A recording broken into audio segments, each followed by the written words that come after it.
You're looking live at our state capitol, surrounded by protesters this noon. Those descending on Lansing are upset with the governor's executive orders that have forced many businesses to close.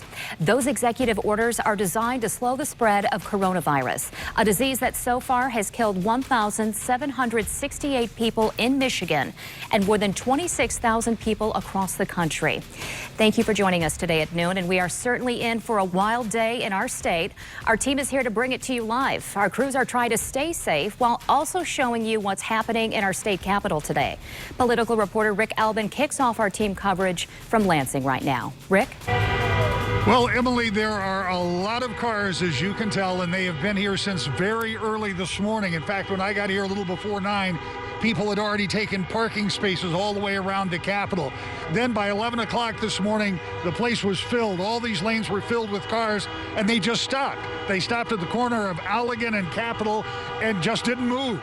Organizers finally came along and moved part of this line along, but they went about a block and they stopped again.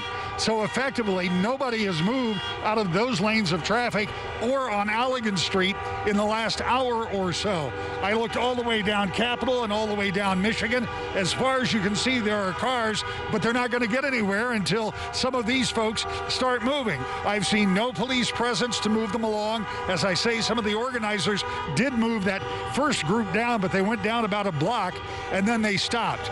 All of this is in response, as you pointed out, to the governor's orders. Pardon me, I'm trying to get used to the new normal.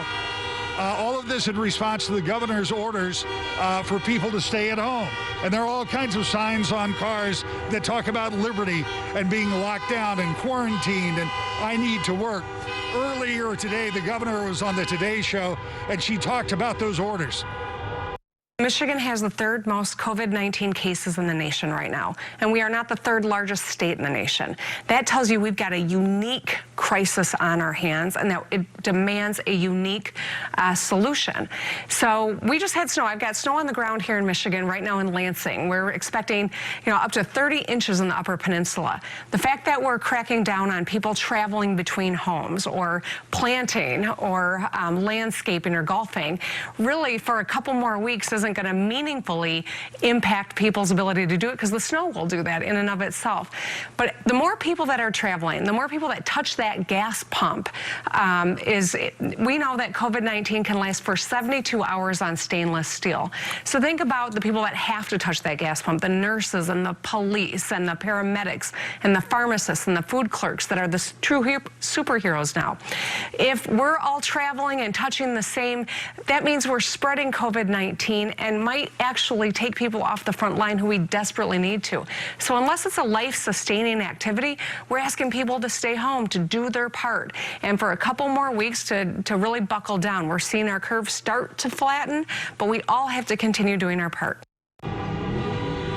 So the governor, while she wants people to stay at home, is looking out the window if she's in her office at this crowd of people who have come out here today to protest those very orders. Now, we anticipate this is going to go on for the next hour or so, but at some point I also anticipate that these vehicles are going to be told to move along because, as I say, they're just setting at stoplights here at the corner of Allegan and Capitol, and there are cars backed up presumably for miles down Michigan and Capitol. We'll continue to stay here and cover with our team coverage live in Lansing. Rick Albin, News 8. Okay, Rick. Thank you for that. We're going to go now to Heather Walker. She's also in Lansing, continuing our team coverage. Heather, what are you seeing? Operation Gridlock is underway, and we are in the middle of it. Take a look. We've got 3 lanes of traffic right now on Capitol. In front of the Capitol, people have lined up in their cars. They've come from all over the state, upset with the governor and the stay-at-home order. They say that they're ready for this order to be lifted. They want to get back to work. They want to get back to doing things that they love, like fishing and golfing. We saw a couple people who had boats. And take a look, the number of people goes down the block. People have been honking and gathering since about 9 o'clock this morning. The official protest just getting underway here. And basically what people are saying when we stop and talk to them is that they think that people are smart enough to make their own decisions to stay safe during this coronavirus outbreak without being told what to do. Ma'am, can you tell me, why did you come out here today? state representative from the 102nd District, and I'm just here to support my people. I have a lot of constituents down here right now. And what are your constituents telling you? Pardon? What are your constituents telling you? They want to go back to work. If they can't access the website to get the benefits, then they want to go back to work. And nobody's suggesting we just go willy-nilly go back to work. We're recommending we adopt the size of federal guidelines and do it safely. Thank you. Yeah, that is the message that we keep hearing over and over from different people. We talked to a landscaper from our area. We talked to a woman who does detailing in the Hudsonville area. All of them without work right now. They say they need to put food on the table. They've got to pay their bills, and they want the governor to reopen their businesses, allow people to make safe decisions. And that's why they all gather here today, to make those voices heard. We're going to throw it back to you for now. Reporting live on Capitol Avenue, Heather Walker, News 8. Okay, Heather, stay safe out there. Let's go to News 8's Leon Hendricks, also out there. He has boots on the ground at the state capitol.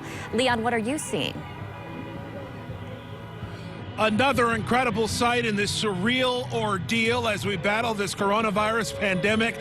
The Capitol steps, the scene of a protest. The whole idea here was that folks would stay in their car and participate in this gridlock, but we've seen a lot of folks who are saying they're not doing that. They're here, they're on the Capitol steps, staging a more traditional protest here in front of the Capitol building in Lansing. I want to show you one of the larger displays here, a huge sign that is out in the Capitol lawn. It says, "Security without liberty is called prison." An analogy they're using here to the situation that we have at present with the coronavirus lockdown. We're going to walk up here and give you an idea of the feel some of these people have. There are a number of people here from West Michigan, including some of these folks here that we get a chance to meet earlier today. First of all, tell us your name and what brought you out here. My name is Joseph Dixon, and I came out here to support the Michigan businesses and stand up for the rights of our fellow Michiganders. And we believe that the governor has overreached and overstepped her rights with our freedoms. Are you concerned about this virus? I was in the beginning until I've done my research and found out the realities and the media's overreach on it, and that it's not as serious as they made it out to be. And that's why I am here, because I feel that they are overreaching, overreacting, and crushing our small businesses, crushing our economy.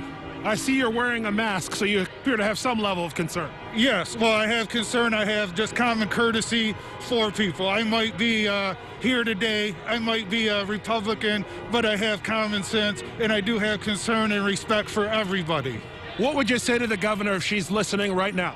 I would say, Governor, open our economy on May 1st and respect our rights and our freedoms. All right, that's a little bit of the sentiment we're hearing here. A lot of these folks, a number of them that we've spoken to, are small business owners, or are here on behalf of those folks who say simply they want to see people get back to work. Some more folks here that we might be able to speak with. Sir, what brought you out here? Where are you from? I'm from Jackson, Michigan. And what brought me out here is I'm a small business owner, and she's putting me out of business. What type of business do you own? I own a painting company.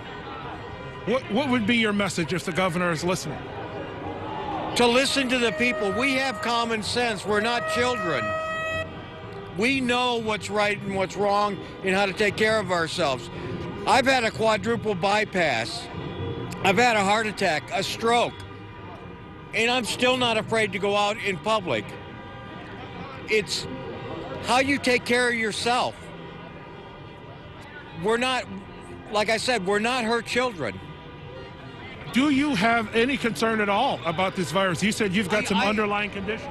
I have concerns about it. I have concerns for the people that are, I'm 62, but I call them elderly, sickly, really bad underlying conditions. But if you take care of yourself and follow common sense, stay away from people, you know, not totally stay away, but you have to social distance a little bit, But until this virus runs its course, it's going to stay here. And all we're doing is hiding from it.